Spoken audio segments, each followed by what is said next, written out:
Former President Trump versus Vice President Kamala Harris, the debate we've all been waiting for. In this episode of My Day, My Story podcast, ladies and gentlemen, we break down the heated 2024 U.S. presidential debate between Vice President Kamala Harris and Donald J. Trump. From Kamala's sharp rebuttals to Trump's outrageous claims, we dissect the key moments that defined the night. Who truly won? Tune in for a detailed analysis and join the conversation on what Trump might have left behind in the White House. Welcome to the Larson Legacy Studio, ladies and gentlemen. Thanks for joining us, myself and our executive producer, Brian Larson, for this 2024 presidential debate episode of My Day, My Story podcast. I am your host, MC par excellence, Udim Demokuri Akbero Jamaye, or Mababa Gbobani Yibo himself. If this is your first time on this channel, we thank you for checking us out. Please subscribe to our channel and share this video. And if you are a returning subscriber, welcome back. And please share, like, and comment on today's episode of My Day, My Story. So, this year's election is definitely one for the ages. It is described as one of the most consequential U.S. elections in modern history. Thanks in no small measure to the contestants, Vice President Kamala Harris and former President Donald J. Trump. And it's standard practice to have at least one or two presidential debates to allow the voters, especially the independents and undecided voters, to see and analyze the candidates' policies if they get elected. The stakes couldn't have been higher during this election year's debate, which happened on Tuesday, September 10th, 2024, on the ABC News Network, moderated by David Muir and Lindsay Davis. And it got to a great start with Vice President Kamala Harris walking so boldly into Trump's area of the debate stage and extending her hand in a handshake gesture that said Kamala Harris, as if to remind Trump about the correct pronunciation of her name. Therefore, David Muir asked her the first question. Now, fast forward to about 15 minutes into the debate. The true personalities of each candidate started to show up, and you can sum it up as optimism and hope versus doom and gloom. Many analysts saw that Vice President Kamala Harris was well prepared with answers that made sense, and she intermittently gored Trump's oxen by baiting him to show his true color, and that strategy worked like a charm. Some of her quotes was that Trump continues to be the laughingstock of world leaders and that he is weak. Ouch. That Trump is a disgrace in the opinion of many of the military leaders who had worked with him in his failed administration of 2017 to 2021. Yes.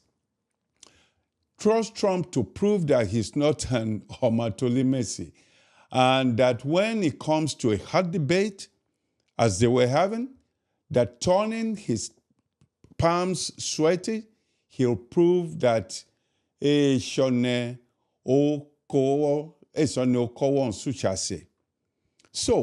he responded to some of VP Kamala Harris's facts with some of his weak and tired kakakomade pamilayo mafishojoro rhetorics from such as, we have a nation that's dying. Biden hates her. Yeah, right. So much so that Biden endorsed Kamala to replace him when he stepped aside. Anyone who knows anything about the scary phenomenon called Trump speak will expect him to exaggerate numbers that tend to support his falsehood, that he is the best thing that has happened to America since sliced bread. Some of his hyperbole is that people don't leave his rallies in droves because of boredom and exhaustion, and that he has the biggest rallies, the most incredible rallies in the history of politics. Yeah, politics, in the history of politics. On the economy, Baba Kokobiowu claimed that he created one of the greatest economy in the history of this country. Again, fact checkers proved him wrong. Both Clinton, yes, that same President Bill Clinton, and Ronald Reagan had the best economic growth during their respective presidencies. On immigration, which would have been Trump's best opportunity to score some debate points, it wouldn't be Trump if he didn't miss that rare chance, because he claimed in Springfield, Ohio, the immigrants are eating the dogs. The people that came in, that is the immigrants, for emphasis, they are eating the cats, they are eating the pets of the people that live there. And that's what's happening in our country. And it's a shame. Oh my God. Haba, Alaji DJ Trump, Erele there. Eshimeka. Okay.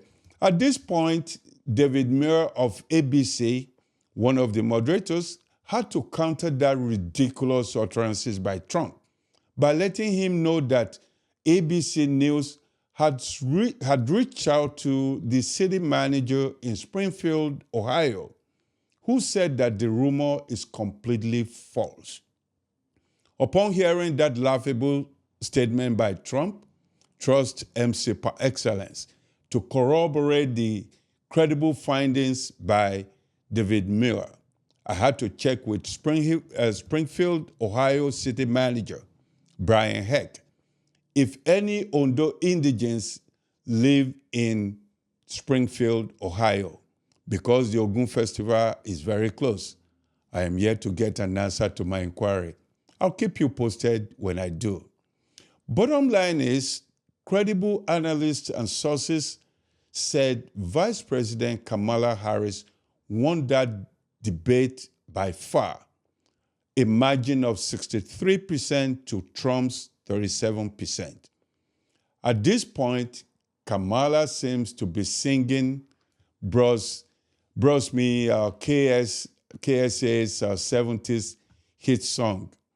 Ẹ̀ṣùbìrìbìrì ẹ̀bò mi o, iwájú lọ́lọ́ kan wà mí lọ, ẹ̀yìn kọ́ lọ́lọ́ kan wà mí lọ, mo ti mọ̀ o, mo ti mọ̀ o, mo ti mọ̀ yé o, mo ti mọ̀ o, mo ti mọ̀ o. Well, regardless of the post-debate momentum gained by Harris' Walz campaign, she continues to humbly claim that she and her running mate are the underdogs in this race. I agree. As I have cautioned you in one of our earlier podcasts titled Democrats Have Work to Do, I urge all supporters of Vice President Kamala Harris not to fall asleep at the wheel or take their eyes off the prize, and to tuyaya to the polls on Tuesday, the 5th day of November, 2024. So, on behalf of Brian Olubumi-Lasson and that's our executive producer at My Day, My Story podcast, the entire crew, I am your host, MC par excellence, Odimdim Okunrin Akperu Jamaye Oma Baba Gboba Ni Ibo Yinbo Funre. Please share this episode, subscribe if you haven't already done so, like and comment.